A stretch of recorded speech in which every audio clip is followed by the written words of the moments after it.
Have you ever noticed how often women and needs and movie are shown off for how they look, instead of what they can actually do? That's exactly what we are breaking down in this video. We're calling the sexualization of women in mass media and advertising, and the data may not surprise you.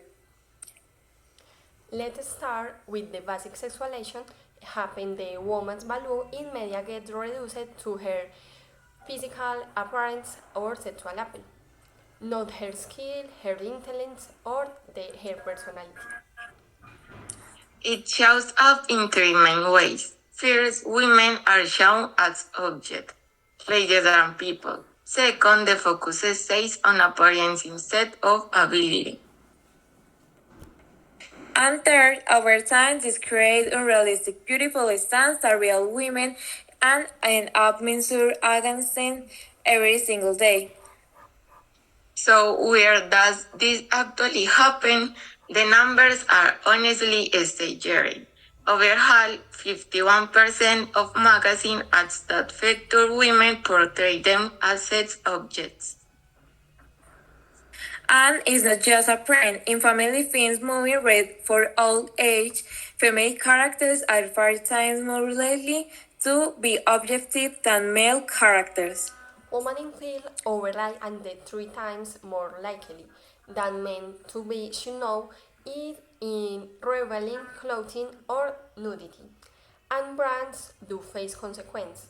Pretty Liars Think 2020 and campaign was actually banned in the UK for being over sexualized. It goes beyond fashion too. Expert women and female journalists are still frequently judged on their looks instead of their performance on their work. The exact numbers, because they tell powerful story. In 1993, 15% of all used female sexualization. By in 2003, that number had risen to 27%. Family leaders on screen are sexually objective and nearly 4 times the rate of male leads, 15% compared to youths 4%. And the human cost is real. Worldwide, 1 in 5 girls will be sexually abused in her lifetime. Every 10 minutes, an adolescent girl dies from violence globally, according to UNICEF. The star really surprised us. Through sexualized advertising actually lower purchase intent among women. The area audience is often targeting men show not real change to all. So strategy doesn't even work the way advertiser think it does. Now let's break this closer to home. Sexist advertising in Colombia isn't new. It dates back decades. One of the most cited examples is the Chicas Águila beer campaigns. A 1979 study analyzed over 300 Colombian TV commercials and found this kind of sexual manipulation was, in their words, evident and unquestionable. And honestly, not much has changed. Today, women in Colombia ads are still mostly cast and housewives, party girls, or sexualized figures. Rarely has a professionals or leaders.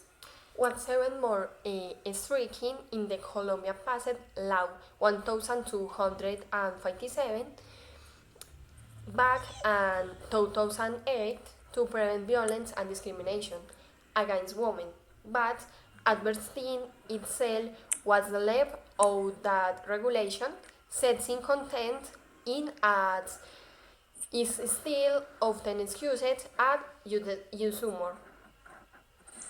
And this matters because Colombia has also faced devastating rates of gender violence. Close to 500 women were killed in just the first half of 2012 alone, according to official forensic data.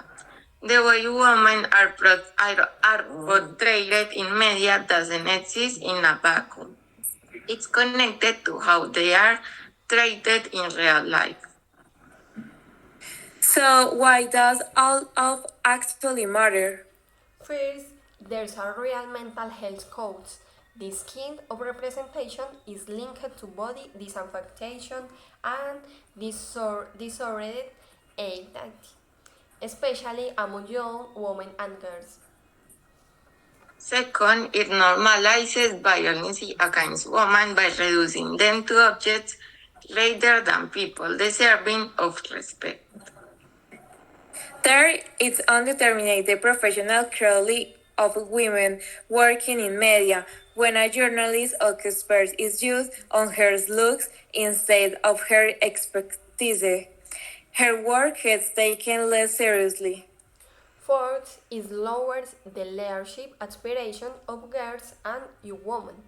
If you constantly see women show as decoration rather than decision markers, it shapes what you believe is possible yourself. And finally, it's simple but business. Brands that lean on sexualized imagery often end up alienating the very female consumers they are trying to reach. So next time I see you at a movie poster of magazine cover, ask yourself, is this woman being shown as a full person or just an image? Representation shapes perception, and perception shapes the real world. How we value women, how we were trained them, and how young girls learn to see themselves. Thanks for watching.